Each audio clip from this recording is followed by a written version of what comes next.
ये success story उस इंसान की है जिसने जिंदगी भर संघर्ष किया, असफलता और परेशानियों से जूझते रहे, फिर भी हार ना मानते हुए उन्होंने अपने प्रयासों को जारी रखा और अपने अंतिम दिनों में उन्होंने सफलता की एक ऐसी मिसाल कायम कर दी जिसे सुनकर कोई भी दांतों तले उंगलियां दबा देगा। दोस्तों, तो ये कहानी है केंटकी फ्राइड चिकन कंपनी के फाउंडर कर्नल हॉलैंड सैंडर्स की।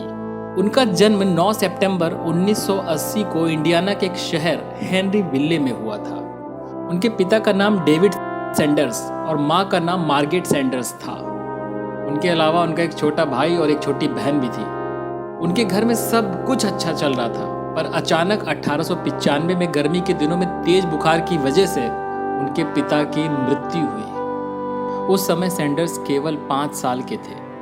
पिता की मृत्यु के बाद घर की आर्थिक स्थिति खराब हो रही थी, जिस वजह से सैंडर्स की मां को बाहर फैक्ट्री में जाकर काम करना पड़ता था और सैंडर्स के ऊपर इतनी कम उम्र में अपने भाई बहन को देखने की जिम्मेदारी आ गई। उन्हीं कठिन दिनों में उनकी मां मार्गरेट ने उन्हें खाना बनाना भी सिखा दिया और सिर्फ 7 साल की उम्र में ही वो खाना बनाने में माहिर हो गए थे। दोस्तों, उन्हें खाने में चिकन बनाना शुरू से ही पसंद था। 1902 में सैंडर्स की मां ने विलियम ब्रादेट नाम के इंसान से फिर से शादी कर ली और फिर उनका पूरा परिवार इंडियाना के ग्रीनवुड इलाके में रहने आ गया। सैंडर्स के सौतेले पिता सैंडर्स से बहुत नफरत करते थे, जिसकी वजह से उनके अच्छे संबंध नहीं थे और इन्हीं कारणों की वजह से हॉलैंड सैंडर्स ने अपना घर छोड़ दिया और फिर खेत में आके रहने लगे। घर छोड़ने के बाद उनकी पढ़ाई भी छूट गई।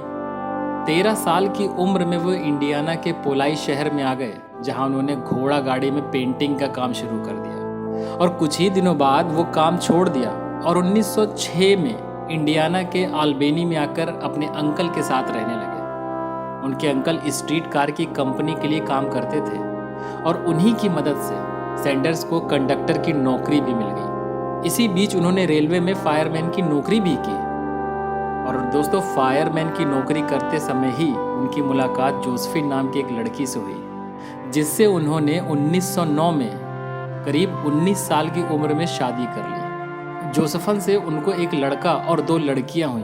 अब ऐसा लग रहा था कि सैंडर्स की जिंदगी अब पटरी पर लौट रही है। तभी एक असहयोगी से झगड़ा होने के बाद उन्हें नौकरी से निकाल दिया गया। उसके बाद उनकी पत्नी भी अपने बच्चों के साथ उन्हें छोड़ गई। इस बात का उनके दिल पर बहुत गहरा असर हुआ। दोस्तों, वो दिन ब दिन टूटते जा रहे थे, लेकिन उन्होंने अपने आप को संभाला और नौकरी की तलाश शुरू कर दी।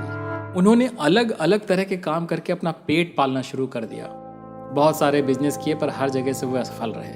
1929 में सैंडर्स केंटकी राज्य के एक छोटे से शहर कार्बिन में चले गए और अमेरिका के रूट 25 पर एक गैस स्टेशन खोला और दोस्तों, उसी के जस्ट बगल में एक छोटा सा रेस्टोरेंट भी खोला, जहां वो विशेष तरह का चिकन बनाते थे, तला हुआ चिकन, जिसे लोगों द्वारा बहुत पसंद किया जाने लगा। लोगों द्वारा पसंद करने के कारण उन्होंने बिजनेस को और बड़ा करने का सोचा और होटल को अच्छे से चलाने के लिए कार्नेल यूनिवर्सिटी से 8 सप्ताह का होटल मैनेजमेंट का कोर्स भी किया। हॉलैंड सैंडर्स द्वारा बनाया चिकन केंटकी के गवर्नर को इतना पसंद आया कि उन्होंने सैंडर्स को कर्नल की उपाधि दे डाली। 1937 में सैंडरसन ने अपने होटल की कुछ और ब्रांचेस शुरू करने की कोशिश की, पर उनका ये प्रयास असफल रहा और कुछ ही सालों में हाईवे बनाने के कारण वो भी रेस्टोरेंट बंद हो गया। कुछ ही दिनों में जमा पूंजी भी खत्म हो गई। अब उनकी उम्र 62 की हो चुकी थी और उन्होंने पूरे जीवन अपना पेट पालने के अलावा और कुछ नहीं किया था, पर उन्हें अपने चिकन के रिसर्च पर पूरा विश्वास था। वो अपने मसाले और चिकन को लेकर मार्केटिंग करने निकल पड़े। उसके बाद उन्होंने अलग अलग रेस्टोरेंट में मिलना शुरू किया, पर किसी ने भी उनका साथ नहीं दिया। उन्होंने करीब 1000 रेस्टोरेंट की ठोकरें खाई होंगी दोस्तों, और उसके बाद जाकर उन्हें अपना पहला कस्टमर मिला। लेकिन उसके बाद में हॉलैंड सैंडर्स ने कभी पीछे मुड़कर नहीं देखा और देखते ही देखते अपने यूनिक चिकन रेसिपी की छाप छोड़ दी पूरी दुनिया में। आज कर्नल सैंडर्स के KFC की 18 देशों में 18,875 ब्रांचेज हैं।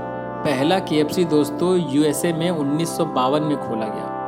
आखिरकार अपार सफलताओं को पाने के बाद 1980 में 90 साल की उम्र में अमेरिका के केंटकी में हॉलैंड सैंडर्स की मृत्यु हो गई।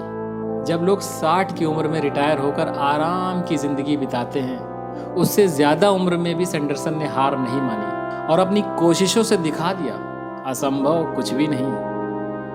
तो दोस्तों, हमें इस कहानी से ये शिक्षा मिलती है, ये सीख मिलती है कि हमें भी कोशिश करना नहीं छोड़ना चाहिए। और आपका भी कोई सपना है तो प्लीज़ फॉलो योर ड्रीम्स। हम आपको टाइम टाइम पे मोटिवेट करते रहते हैं एक नई कहानी, एक नए किस्से के साथ। तो प्लीज़ हमारे चैनल को लाइक, शेयर और सब्सक्राइब करना ना भूलें। मिलते हैं एक नई कहानी के साथ अगली आवाज़ में। तब तक आप देखते रहिए और सुनते रहिए मेरी आवाज़।